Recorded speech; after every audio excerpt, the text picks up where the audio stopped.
पाठ 7 अन्याय का विरोध। पाठ 7 अन्याय का विरोध। अन्याय का विरोध आवश्यक है। अन्याय करने वाला तो दोषी होता ही है, उसे सहन करने वाला भी दोषी होता है। सुप्रसिद्ध कहानीकार अंतोन चेखव ने इस कहानी में गवर्नेस जूलिया के चरित्र को इतने सहज रूप में गढ़ा है कि एक भोली भाली, ईमानदार और कर्तव्यनिष्ठ लड़की अन्याय का विरोध नहीं कर पाती। लेखक द्वारा जूलिया को अन्याय का विरोध करने के लिए उकसाने की प्रक्रिया में कहानी उपदेशात्मक बन गई है। मैंने अपने बच्चों की गवर्नेस जूलिया को अपने पढ़ने के कमरे में बुलाया और कहा, बैठो जूलिया, मैं तुम्हारे वेतन का हिसाब करना चाहता हूँ। मेरे विचार में तुम्हें पैसों की आवश्यकता होगी। मैं तुम्हें अब तक जितना जान चुका हूँ, उससे मुझे लगता है तुम अपने आप अपने पैसे कभी नहीं मांगोगी। इसलिए मैं स्वयं तुम्हें पैसे देना चाहता हूँ। हाँ, तो तुम्हारा वेतन 30 रूबल प्रतिमाह निश्चित हुआ था ना? जी नहीं, 40 रूबल। नहीं भाई, 30। मैंने अपनी डायरी में नोट कर रखा है। मैं बच्चों की गवर्नेंस को हमेशा 30 रूबल महीना ही देता आया हूँ। अच्छा, तो तुम्हें हमारे यहाँ काम करते हुए 2 महीने हुए हैं। जी नहीं, 2 महीने 5 दिन। क्या कह रही हो? ठीक 2 महीने हुए हैं। मैंने अपनी डायरी में सब लिख रखा है। तो 2 महीने के बनते हैं 60 रूबल। लेकिन 60 रूबल तभी बनेंगे जब महीने में एक भी नागा न हुआ हो। तुमने रविवार की छुट्टी मनाई है, उस दिन तुमने काम नहीं किया है। कोलिया को केवल घुमाने भर ले गई हो। इसके अलावा तुमने 3 छुट्टियां और भी ली हैं। जूलिया का चेहरा पीला पड़ गया। वह बार बार अपनी ड्रेस की सिकुड़ने दूर करने लगी। बोली एक शब्द भी नहीं। हाँ, तो 9 रविवार और 3 छुट्टियां यानी 12 दिन कम। मतलब यह कि तुम्हारे 12 रूबल कट गए। उधर कोलिया 4 दिन बीमार रहा और तुमने केवल वान्या को पढ़ाया। पिछले सप्ताह शायद 3 दिन तुम्हारे दांतों में दर्द रहा और मेरी पत्नी ने तुम्हें दोपहर के बाद छुट्टी दे दी थी। तो 12 और 7 हुए 19। 19 नागे। हाँ, तो भाई घटाओ 60 में से 19 तो कितने बचे? 41 रूबल। ठीक है ना? जूलिया की आंखों में आंसू छलक आए। उसने धीरे धीरे अपना गला साफ किया। बोली एक शब्द भी नहीं। हाँ, याद आया। 1 जनवरी को तुमने चाय की प्लेट और प्याली तोड़ी थी। प्याली बहुत कीमती थी, मगर मेरे भाग्य में तो हमेशा नुकसान उठाना ही बदा है। चलो, मैं उसके 2 ही रूबल और कम कर देता हूँ।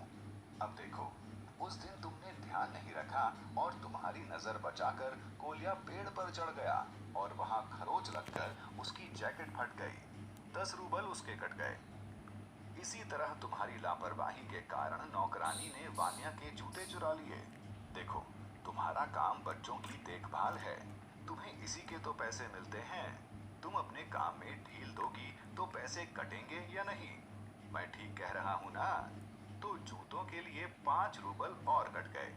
और हाँ, 10 जनवरी को मैंने तुम्हें 10 रूबल दिए थे। जी नहीं, आपने मुझे कुछ नहीं दिया। अरे, मैं क्या झूठ बोल रहा हूँ? मैं डायरी में हर चीज नोट कर लेता हूँ। तुम्हें विश्वास ना हो तो दिखाऊं डायरी? जी नहीं, आप कह रहे हैं तो आपने दिए ही होंगे। दिए होंगे नहीं, दिए हैं। तो घटाओ 41 में से 27, बचे 14।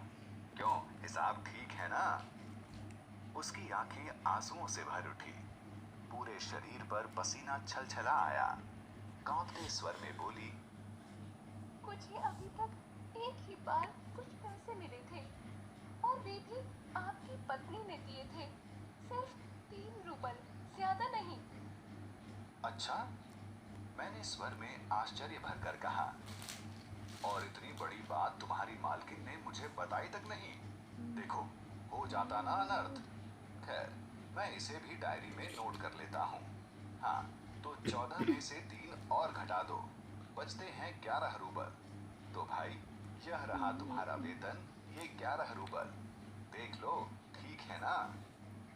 उसने कांपते हाथों से 11 रूबल लिए और किसी तरह उन्हें अपनी जेब में ठूंस हंसकर धीमे विनीत स्वर में बोली, जी धन्यवाद। मैं गुस्से में उबलने लगा। कमरे में चक्कर लगाते हुए मैंने क्रुद्ध स्वर में पूछा, धन्यवाद किस बात का? आपने मुझे पैसे दिए, इसके लिए धन्यवाद। अब मुझसे नहीं सहा गया। मैंने ऊंचे स्वर में लगभग चिल्लाते हुए कहा, तुम मुझे धन्यवाद दे रही हो जबकि तुम अच्छी तरह जानती हो कि मैंने तुम्हें ठग लिया है, तुम्हें धोखा दिया है, तुम्हारे पैसे मार लिए हैं। इसके बावजूद तुम मुझे धन्यवाद दे रही हो।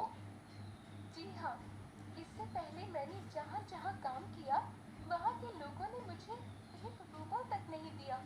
आप कुछ तो दे रहे हैं। उसने मेरे क्रोध पर ठंडे पानी का छींटा सा मारते हुए कहा, उन लोगों ने तुम्हें 1 रूबल भी नहीं दिया।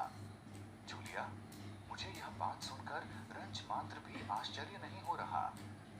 जूलिया, मुझे इस बात के लिए क्षमा कर देना कि मैंने तुम्हारे साथ एक छोटा सा क्रूर मजाक किया, पर मैं तुम्हें सबक सिखाना चाहता था। देखो, ये तुम्हारे 80 रूबल हैं। मैं अभी इन्हें तुम्हें दूंगा, लेकिन उससे पहले मैं तुमसे कुछ पूछना चाहूंगा। जूलिया, क्या जरूरी है कि इंसान भला कहलाने के लिए इतना दब्बू, बोदा और भीरू बन जाए कि उसके साथ जो अन्याय हो रहा है उसका विरोध तक ना करे, बस मौन रहे और सारा अत्याचार सहता रहे? नहीं जूलिया, नहीं। इस तरह मौन रहने से काम नहीं चलेगा।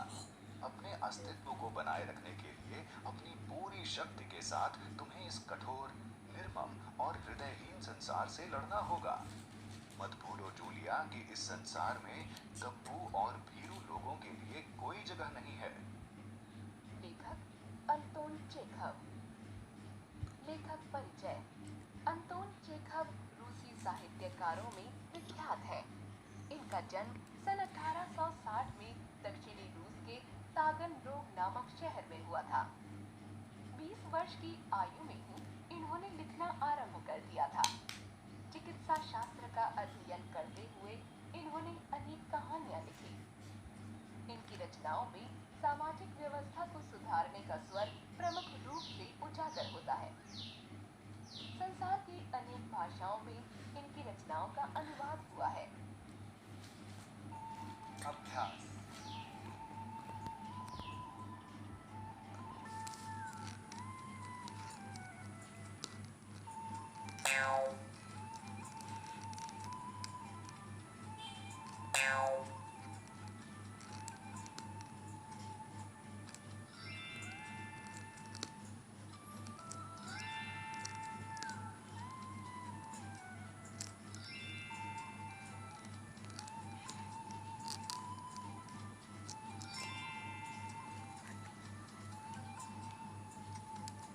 वान्या के जूते किसने चुराए?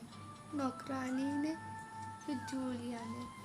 जूलिया का मासिक वेतन निश्चित हुआ था, 40 रूबल या फिर 30 रूबल। चेहरा पीला पड़ना का मुहावरा क्या है? बड़ी तरह डरना या फिर बीमार हो जाना। कौन सा शब्द अचिंतित विशेषण का उदाहरण है? कुछ रूबल फिर 30 रूबल। तो उत्तर है नौकरानी ने 40 रूबल। वही तरह बुरी तरह डर जाना और कुछ rouble. Please like, share and subscribe my channel. Thank you.